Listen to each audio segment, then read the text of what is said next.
ছাত্র শক্তির নেতা আলিফ চৌধুরীর উপর হামলার ঘটনায় দুই ছাত্র দল নেতা গ্রেফতার হয়েছেন এমন দাবিতে একটি ছবি সামাজিক যোগাযোগ মাধ্যমে রীতিমতো ভাইরাল।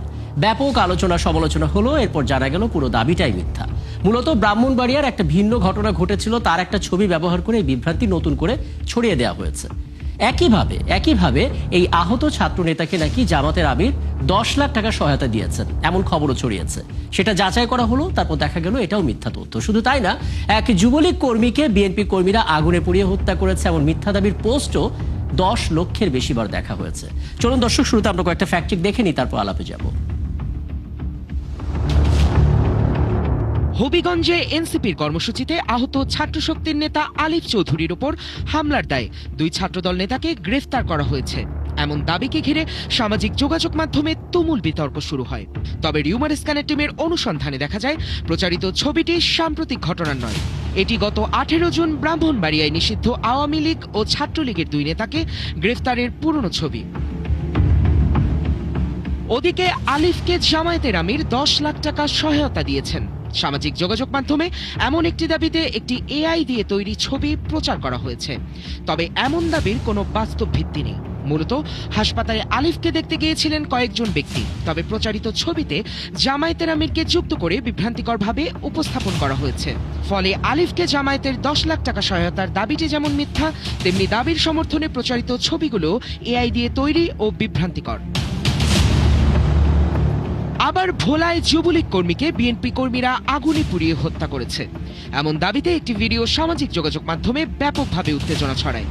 পোস্টটি প্রকাশের পরপরই 10 লক্ষের বেশি ভিউজ অতিক্রম করে, প্রায় 20,000 মানুষ প্রতিক্রিয়াও জানায়। তবে ফ্যাক্ট চেকে দেখা যায় এটি বাস্তব কোনো হত্যার দৃশ্য নয়। ভারতের মালায়ালাম সিনেমা কাত্তালানের শুটিংয়ের ভিডিওকে ভুয়া দাবি দিয়ে প্রচার করা হয়েছে। গুজব এখানেই শেষ নয়, আরও আছে।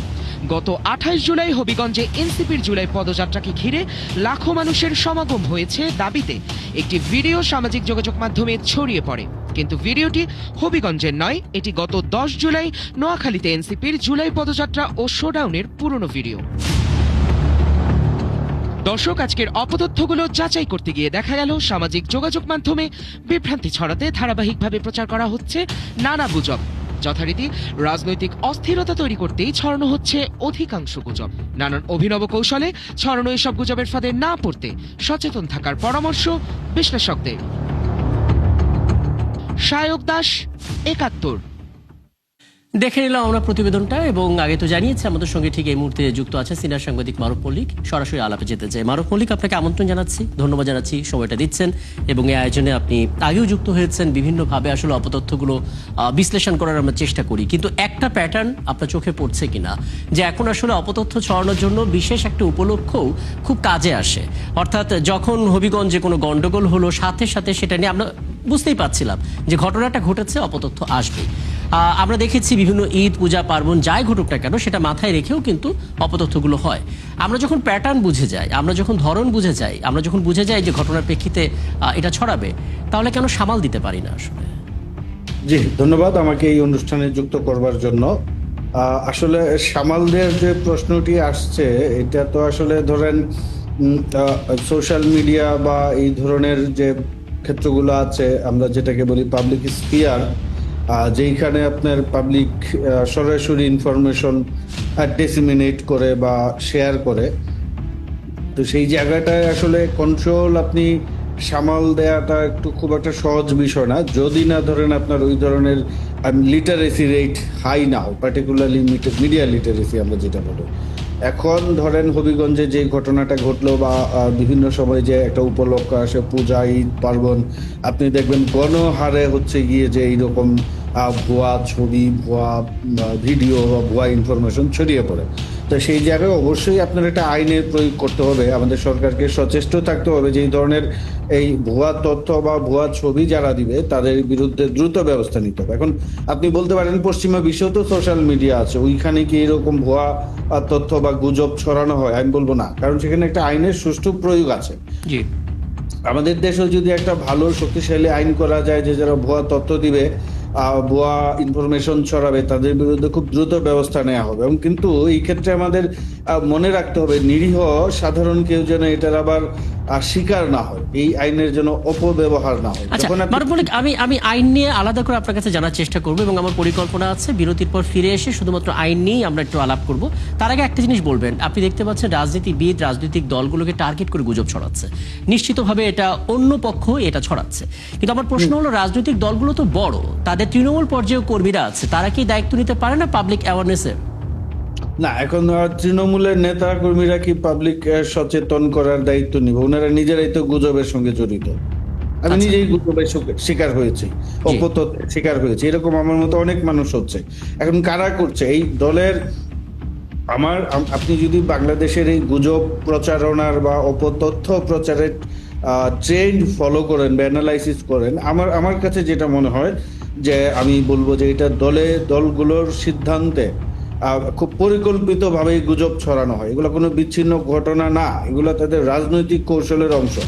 এখন আমরা যদি বাংলাদেশে মোটামুটি এই অপতথ্য ছড়ানোর ট্রেন্ড আমরা একটু ফলো করি, তাহলে দেখবেন যে বিগত 17 বছরে বিশেষ করে আওয়ামী ফেসিবাদের সময় সবচেয়ে বেশি গুজব ছড়িয়েছে আওয়ামী লীগের নেতাকর্মীরা এবং সেই সরকারের অনুগত গোয়েন্দা সংস্থার লোকজন। এটা তো অস্বীকার করার কোনো উপায় নাই।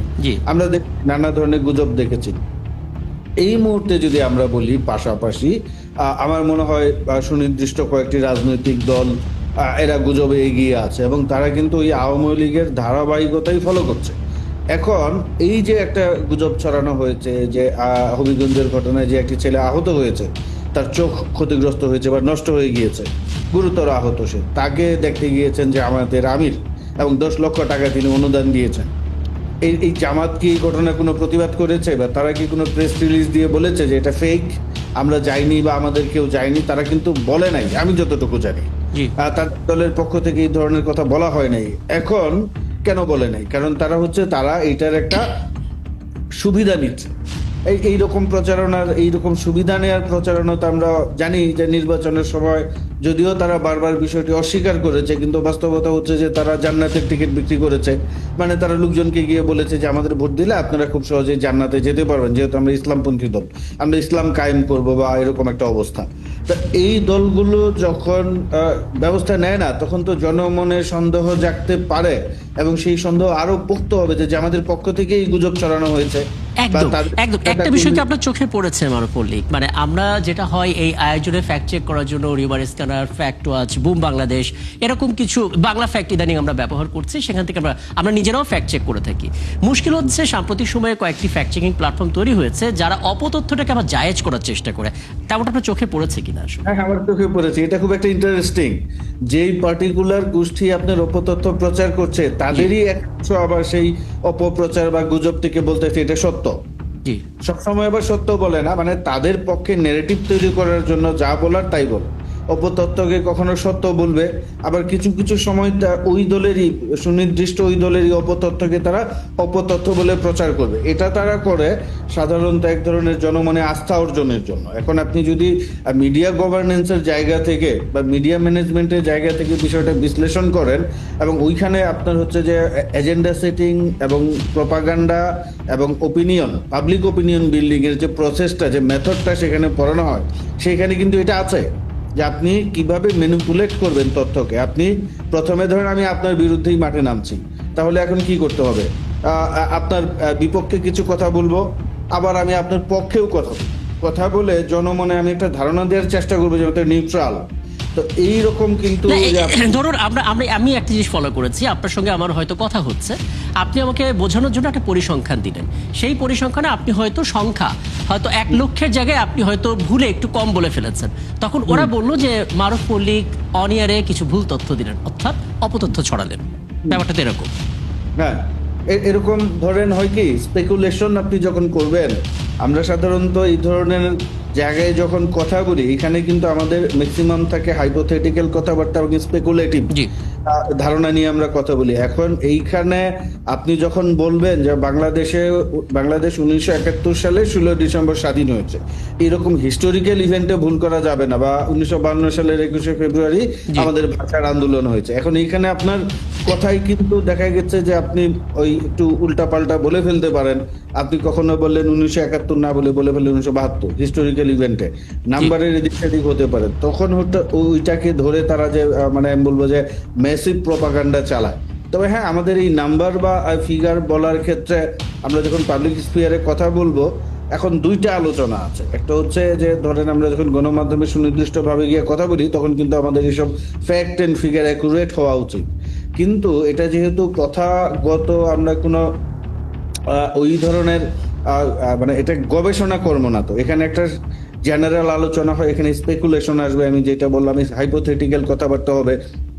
সেইখানে আপনাকে একদম সুনির্দিষ্ট সংখ্যা বা বিষয় আপনাকে বলতে হবে, এটা তো আসলে বলা মুশকিল। আর ধরেন আমরা যখন এইরকম টকশো বা এই ধরনের আলাপ আলোচনায় যাই, তখন আমরা কিন্তু একটা সুনির্দিষ্ট একটা কোনো বিষয়ের উপর আলাপ করি না, যেটা পূর্ব নির্ধারিত। সাধারণত এইগুলা হ্যাঁ, আমি বিরতিতে যাওয়ার আগে আপনার কাছে আরেকটা বিষয় একটু জেনে তারপরে যাই, ছোট করে একটু বলবেন। আমরা সরকারের পক্ষ থেকে যখন বিভিন্ন প্রোগ্রামগুলো হয়, আমরা যখন প্রশ্ন করি তখন একটা দ্বিধার মধ্যে পড়ে যায়। ধরুন আমরা সরকারের পক্ষ থেকে যিনি ছিলেন তার কাছে জানতে চেয়েছিলাম, আমি ধরুন তথ্যমন্ত্রীর কাছে হয়তো জানতে চাইলাম যে আপনারা আসলে ফ্যাক্ট চেকিং প্ল্যাটফর্ম তৈরি করবেন কিনা। সভাপতি তথ্যমন্ত্রী সেই কাজটা করতে গিয়ে দুবার ভাববেন, কারণ তখন বলা হবে সরকারের পক্ষে হয়তো সেই ফ্যাক্ট চেকিং প্ল্যাটফর্ম কাজ করবে। আবার আমরা দেখতে পাচ্ছি যারা প্রোপাগান্ডা ছড়াচ্ছে তারা নিজস্ব আবার ফ্যাক্ট চেকিং প্ল্যাটফর্ম বানিয়ে নিয়েছে। তাহলে সাধারণ মানুষ তো বিভ্রান্ত হবে, আসলে তারা কোন দিকে যাবে? না, তারা, আমি মনে করি এই ক্ষেত্রে প্রাইভেট পাবলিক পার্টনারশিপে যাওয়া উচিত।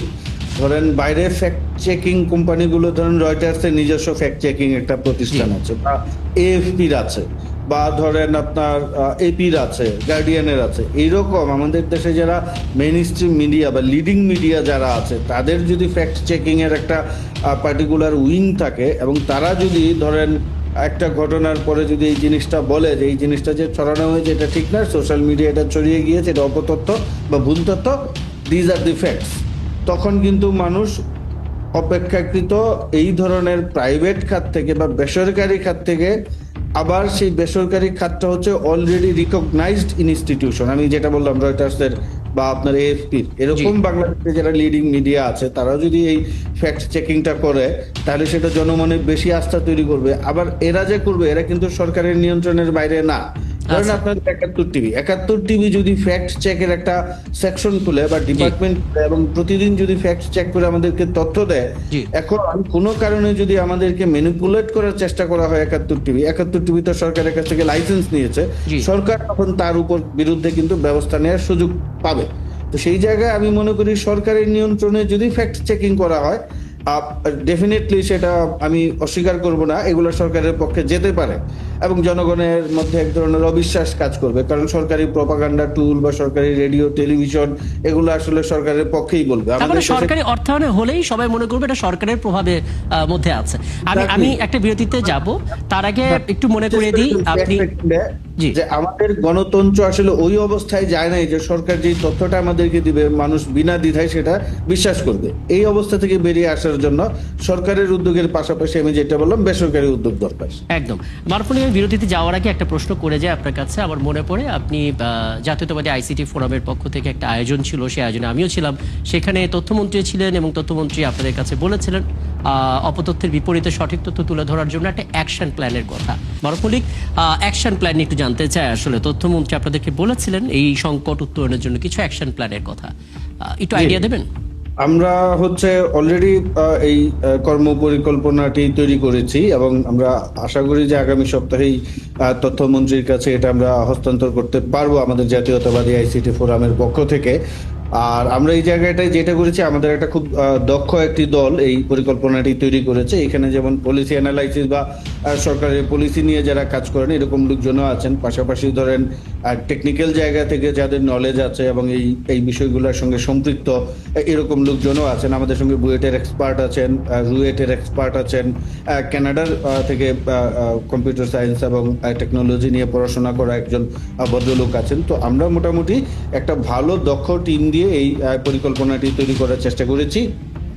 আর এই জায়গায় আমরা যে জিনিসটাকে গুরুত্ব দিব যে টেকনিক্যাল জায়গার পাশাপাশি সামাজিক সচেতন করার যে প্রসেসটা, মানুষকে সচেতন করার যে ধারণা বা আইডিয়াটা, এবং আমি যেটা বলছি পাবলিক প্রাইভেট পার্টনারশিপ, কারণ এইখানে এমন কিছু করা যাবে না, আমি যেটা আগেও বললাম যে সরকারের পক্ষ থেকেই যদি সেটা করা হয়, কারণ আমরা যেটাকে সরকারকে বলার চেষ্টা করব যে আপনি যদি সরকারের উদ্যোগে এই জিনিসটা বন্ধ করতে চান, তাহলে কিন্তু আপনার এক ধরনের, ওই যে আমরা যেটা বললাম যে এক ধরনের মিসট্রাস্ট তৈরি হবে। তো আমরা বলবো যে সরকার যেন এখানে পাবলিক সেক্টরের পাশাপাশি প্রাইভেট সেক্টরকেও এনগেজ করে, এবং আমাদের একটা বড় পরামর্শ থাকবে যে স্কুল থেকে, মানে আমাদের যখন স্কুলিংটা শুরু হয় তখন দেখেন একটা জিনিস কি, আপনার যে আইসিটি বা এই আইটি বা ইন্টারনেট, আমরা যেই ভার্চুয়াল জগতের কথা বলছি, এটা কিন্তু অবধারিত, আপনি এটাকে কোনোভাবেই এড়াতে পারবেন না বা বন্ধ করতে পারবেন না। এই জগতে আমাদেরকে আরো ঢুকে যেতে হবে। এই যে ধরেন আজকে আমি একটা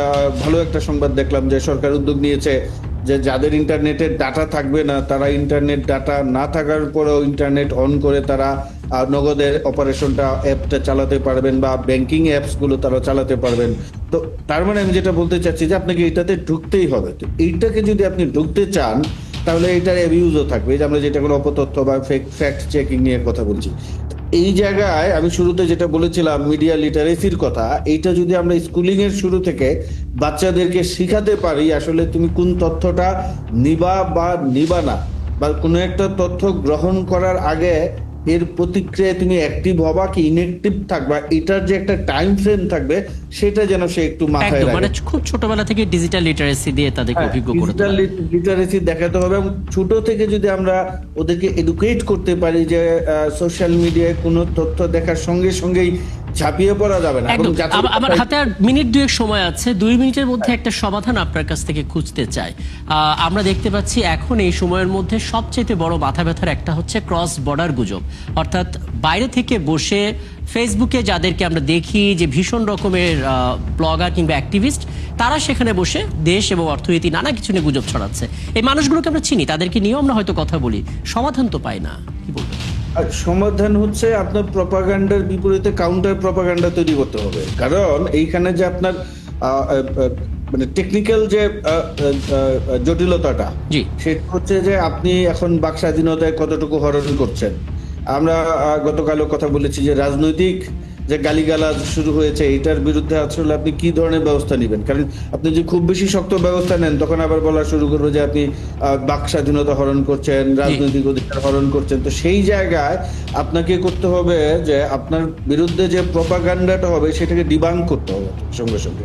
আপনাকে অপতথ্যের বিরুদ্ধে সঙ্গে সঙ্গে সঠিক তথ্যটা আপনাকে প্রচার করতে হবে, এবং আপনাকে এই ক্ষেত্রে খুবই সুইফট এবং ধরেন যে দ্রুত এবং অ্যাক্টিভ হইতে হবে, যেটা আমরা গণমাধ্যমের একটা প্র্যাকটিস। ধরেন গণমাধ্যমে কিন্তু নিউজ আউটলেটগুলোর মধ্যে এক ধরনের একটা প্রতিযোগিতা থাকে যে কার আগে কে তথ্যটা ব্রেক করতে পারে সমাজের কাছে বা মানুষের কাছে।